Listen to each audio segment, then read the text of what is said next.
Se nós olharmos os livros de Brasil colonial, você quase não vai ver São Paulo nesse período, entre 1720 até ali 1780 tal. Uma boa parte do século XVIII você vai encontrar o quê? Foco nas Minas Gerais, Mato Grosso e Goiás, a crescida de Mato Grosso e Goiás, a transferência da capital de Salvador para o Rio de Janeiro e um desenvolvimento da cultura do algodão no Maranhão. São Paulo está fora disso. E, em parte, você pode dizer, pô, será que não é exagero? Em parte é correto. É correto por quê?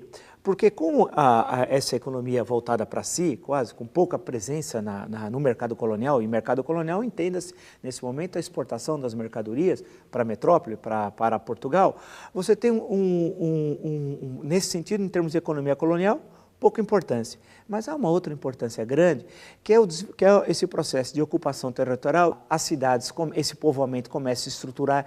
Alguém pode dizer assim, mas se estrutura e sobrevive como? Sobrevive, continua ao comércio com as Minas Gerais, Mato Grosso e Goiás, e aí a passagem, o papel dos rios é fundamental, diferente do que das Minas Gerais. No caso de Mato Grosso e Goiás, as monções, que são aquelas enormes expedições que partiu de Porto Feliz, enormes, que algumas vezes com 3.000 pessoas, é fundamental. Então você tem esse processo de atendimento desse mercado, mas numa economia que se fixa. Aquela economia no movimento é uma espécie de página virada. Então, você tem um processo de diversificação agrícola e de ocupação do território que vai ser importante para a fase seguinte, né? Especialmente ali no último quartel do século XVIII, com o desenvolvimento da cultura açucareira, que nada tem a ver com aquela cultura açucareira que se desenvolveu na capitania de São Vicente. Aquela teve um breve período, um breve desenvolvimento e que logo deixou de existir, deixou de ter relevância.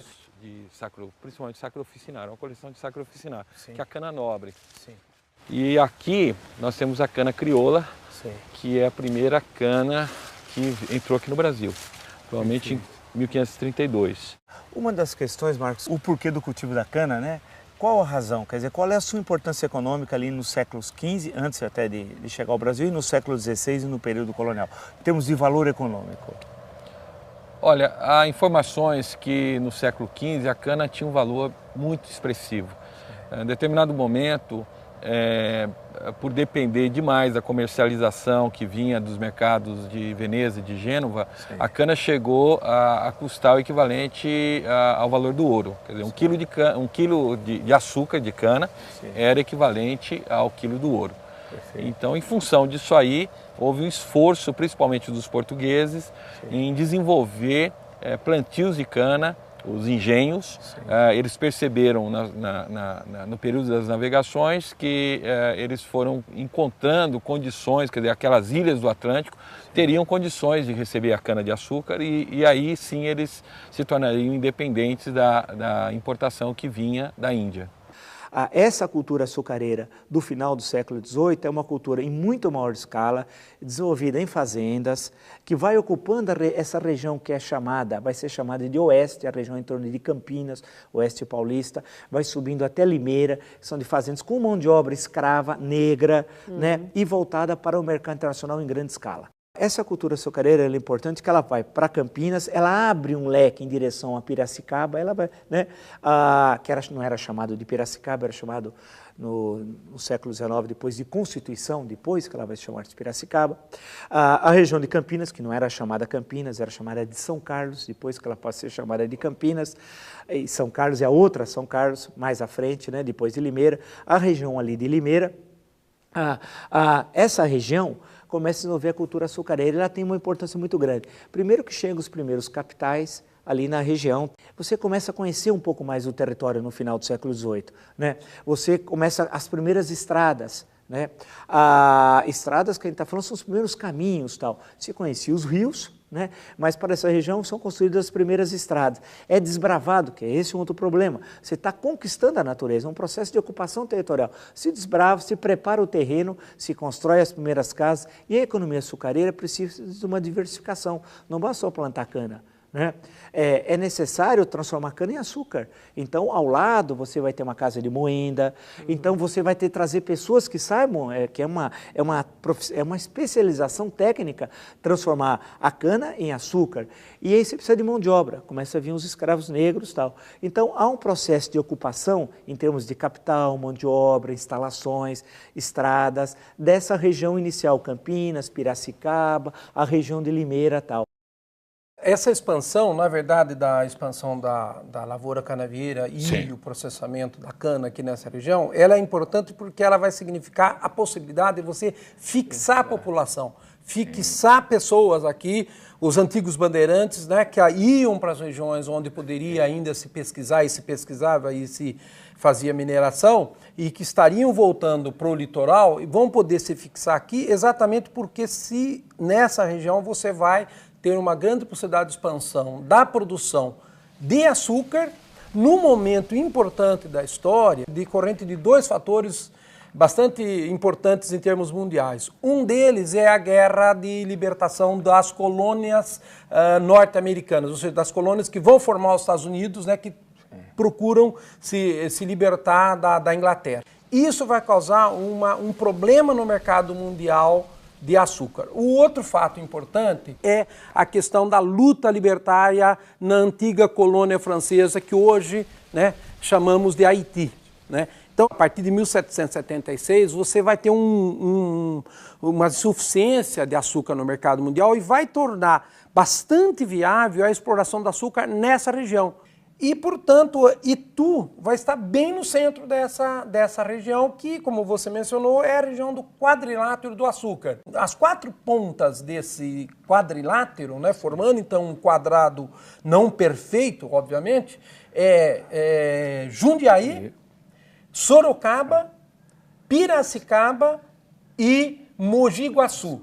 E Itu está bem no centro dessa área. Aqui em Itu vão se formar, então, importantes engenhos, né, com as características dos engenhos que você tinha no Nordeste, né?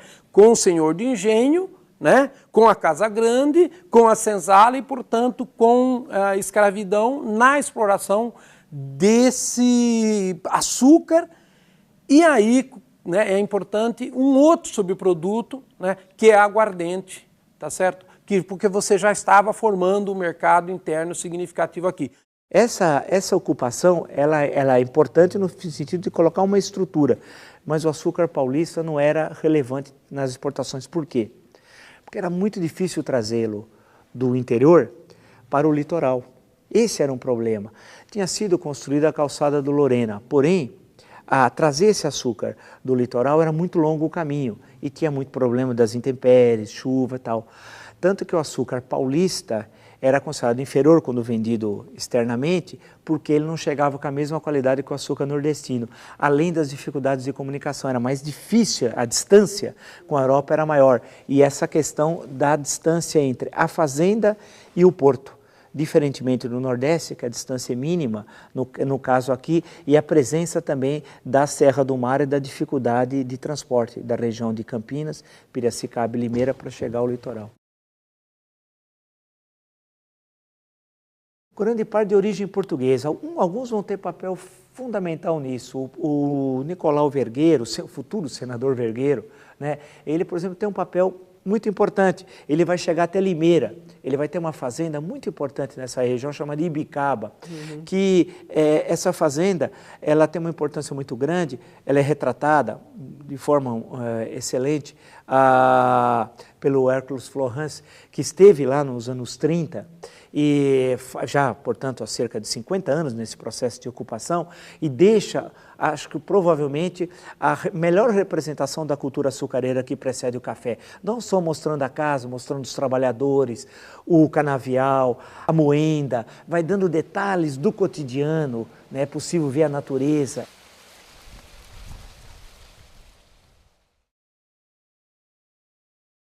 Em termos de bibliografia, quais são os livros fundamentais sobre a lavoura canavieira em São Paulo?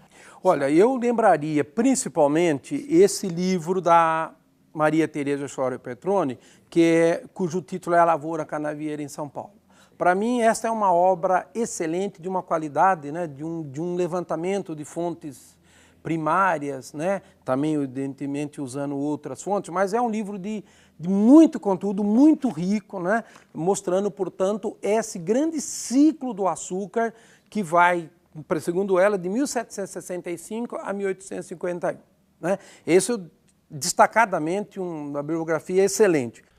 Com o desenvolvimento da lavoura canavieira, há em São Paulo uma modificação completa de valores econômicos e sociais. A agricultura, que antes do ciclo do açúcar não raro era considerada degradante, deixa de sê-lo. O ser senhor de engenho, como mais tarde o ser fazendeiro de café, eleva a pessoa à mais alta classe, a classe dominante, da qual dependem todas as outras e de cuja influência escapam apenas alguns elementos, tais como os fazendeiros de gado. Na realidade, o açúcar teve de organizar toda a infraestrutura indispensável à sua comercialização. As estradas, o porto, o comércio, tudo se desenvolveu em consequência da nova atividade econômica dos paulistas e se adequou a essa função. Santos, antes de ser porto do café, foi porto de açúcar. Maria Teresa Schorer Petroni.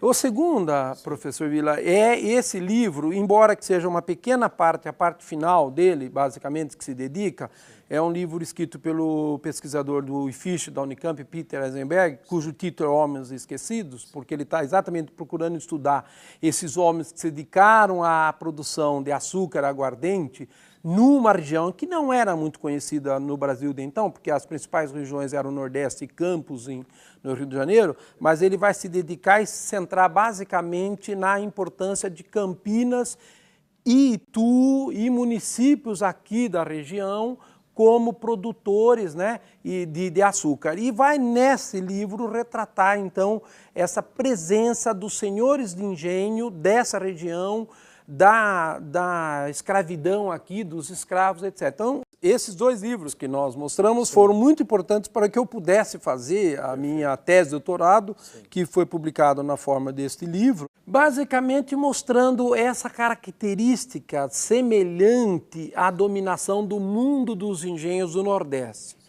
né? Porque São Paulo é muito conhecido, né, por conta da expansão do café, tá certo? Que já vai, né, ser um outro período. Então, esse é um ponto de destaque. Ela vai mostrar essa expansão. Principalmente o livro da Maria Teresa Schorer Petroni vai mostrar, inclusive, o outro tema atual, que é a coisa do desmatamento. Porque nós estamos numa região de Mata Atlântica, né? E o engenho precisava de muita lenha, né? Então, ela relata essa região, que era uma região com bastante mata, né? A estabelecimento desses engenhos vai significar a possibilidade de você ter lenha para queimar na fornalha dos engenhos, né? E o Peter Eisenberg, nesse livro Homem Esquecido, ele vai mostrar, inclusive, mostrando muito mais no município de Campinas, quantas pessoas tinha por fogo, ou seja, fogo é a ideia, né, do fogo que está queimando ou para fazer a vapor, etc., para moer, fazer as moendas, né? Essa lavoura canavieira, ela acabou deixando uma estrutura, parte dela, fundamental para a expansão do café. Fundamentalmente, o que foi deixado aqui como base fundamental para a expansão cafeeira décadas depois? Primeiro essa, digamos, formação desses grandes estabelecimentos agropecuários, que pode chamar agrícola, né? Sim. Porque tirou as matas, fez a plantação do canavial. Uma estrutura montada, uma estrutura, por sinal, cara, porque, diferentemente do café, a cana exige um processamento ali, então você não precisa ter só o terreiro, você precisa ter uma instalação dessa. Então você precisa ter uma infraestrutura maior para processar a cana, porque a cana é uma indústria, o café é beneficiado, é um produto máximo que você pode dizer que é beneficiado, a cana não, a cana é um processo de industrialização. Ela vai exigir essa produção não só os escravos, evidentemente, que vão fazer geralmente o trabalho mais pesado, etc., né? Mas uma série de outros, chamemos, num termo moderno, profissionais ou técnicos, que você quiser, que vão se responsabilizar, por exemplo, para saber o ponto quando você tem que purgar o açúcar, né? o caldo, o ponto onde que você tem que fazer ali a cachaça mais gostosa, etc. Então você vai tornar essa atividade agroindustrial, ela é mais complexa porque você precisa inclusive de homens livres, né? Que é um dos chamados homens esquecidos que o Peter Eisenberger fala, porque você tinha pessoas que tinham que vir para cá com conhecimento técnico. Então você vai constituindo nessa região um conjunto de homens livres, né, além dos escravos, que trabalharão nesses engenhos como esse que nós estamos aqui para processar a cana para fazer açúcar ou aguardente.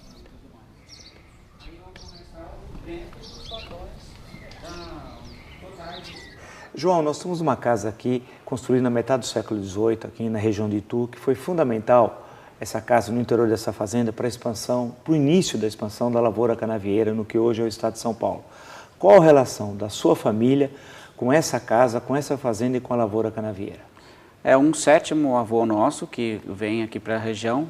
Ele vem lá de Cuiabá, ele tinha um dinheiro que ele ganhou com a exploração do ouro. Com esse dinheiro ele compra terras, 13 porções de terra, 13 sítios, e instala aqui esse engenho que ficou se chamando Engenho Grande, que chegou a produzir uma grande parte do açúcar aqui da região. João, que documento é esse e qual a importância dele para a história dessa fazenda? A gente guarda muita documentação de época. Esse é o documento de compra dessas terras. Em quando? Que data? 30 de maio de 1756. Ele fala que foram comprados os 13 sítios aqui à volta. E aí também se fala que quem comprou essa propriedade foi Antônio Pacheco da Silva. E também depois a gente tem os inventários todos de partilha. E a gente guarda muito toda essa parte de documentação de tudo que se passou por aqui.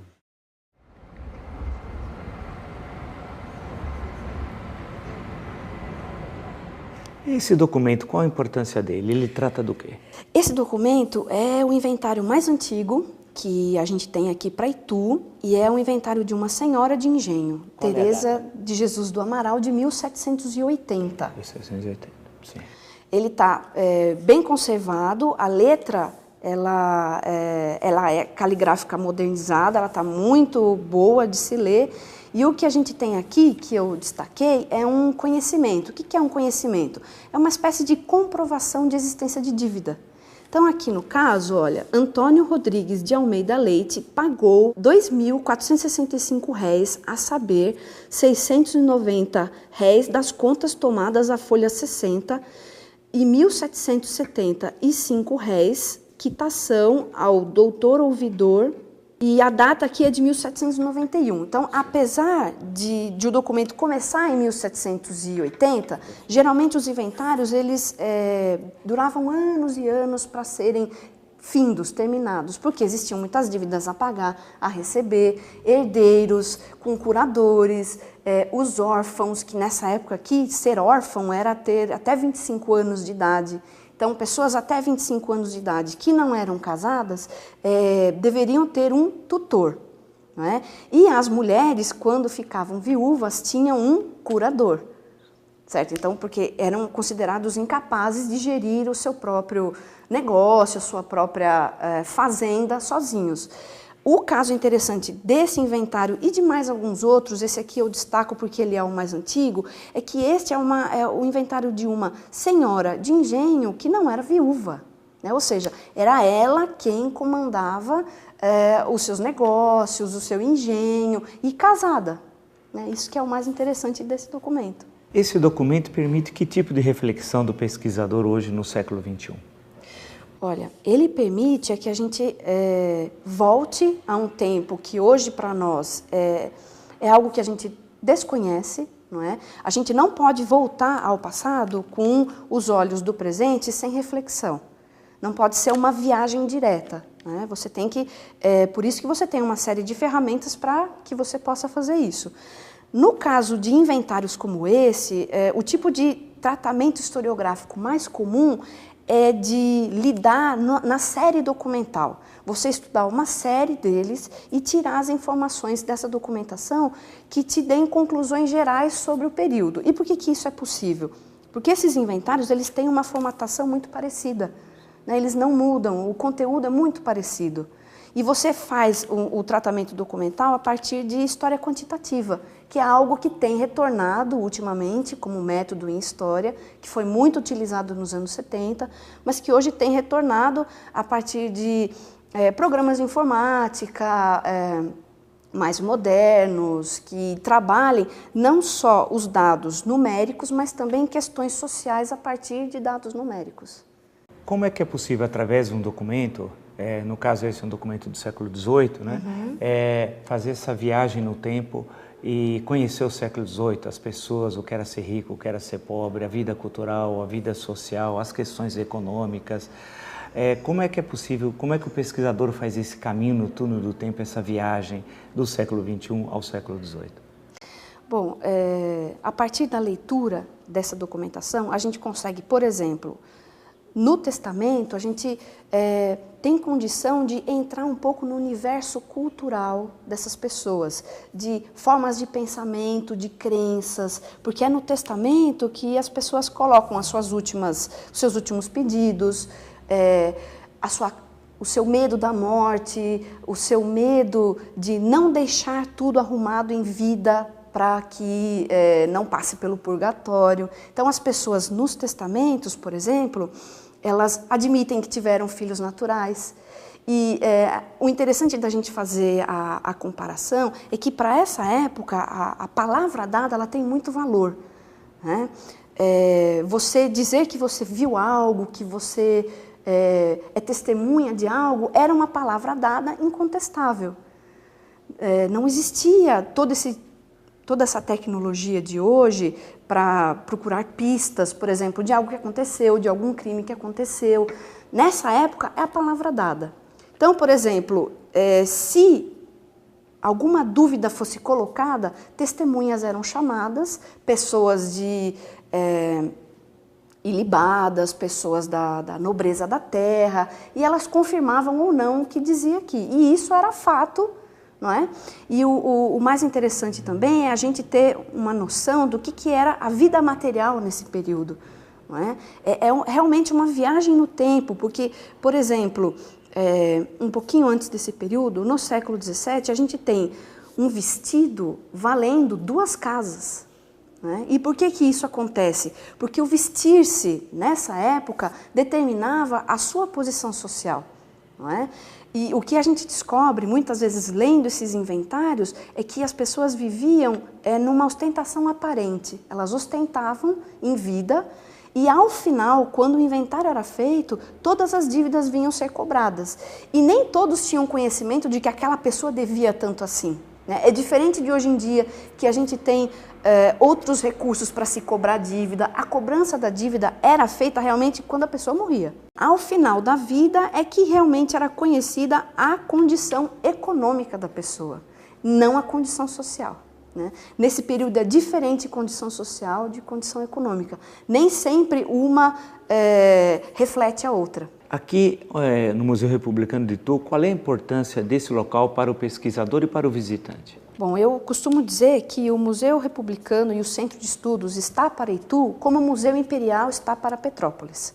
Não é? Da mesma forma que os pesquisadores vão para Petrópolis para estudar o período imperial, eles também precisam vir aqui para Itu para estudar o período da Primeira República. Deixar um pouquinho de lado o Rio de Janeiro e vir aqui para o interior de São Paulo, porque aqui a gente tem uma série de bibliografia e de documentação sobre esse assunto mais especificamente, e alguma coisa do século XVIII, sobre Itu e Porto Feliz colonial, aqui a região. A história da cana-de-açúcar tem uma íntima vinculação com a história do estado de São Paulo, desde o século XVI até o século XXI. No século XVI, no litoral vicentino, onde ela foi a primeira forma de atividade econômica que está vinculada aos primeiros momentos de ocupação dessa região. Depois nós temos um certo período, vamos chamar assim, de esquecimento da lavoura canavieira, que retoma especialmente no último quartel do século XVIII, na região do quadrilato açucareiro, né, onde nós temos Campinas, Itu, entre outras, Piracicaba. Nessa região se desenvolve a lavoura canavieira, aproveitando-se no momento que no mercado internacional está muito favorável os preços do açúcar. No início do século XIX, nós temos uma expansão, chegando até a região de Limeira, da lavoura canavieira, que vai preceder nessa região, inclusive de Limeira, a chegada depois do café. Com a expansão cafeira, ela cai em segundo plano, a importância da lavoura canavieira, mas ela retoma no século XX, especialmente após a grave crise que atinge a economia mundial e o café em especial, que é a crise de 1929, entre 29 e 30, e pega boa parte da década de 30, em que retoma outra vez, começa a ter importância outra vez a lavoura canavieira, já nessa região que foi do café, né, até chegar aqui a região aqui de Ribeirão Preto, e especialmente já no final do século XX, no último quartel do século XX, com o programa ProAlco em 1975, aí sim há uma enorme expansão dessa lavoura, aí não tanto para produzir mais o açúcar, mas para produzir o etanol, que vai estar vinculado ao abastecimento especialmente dos veículos automotores.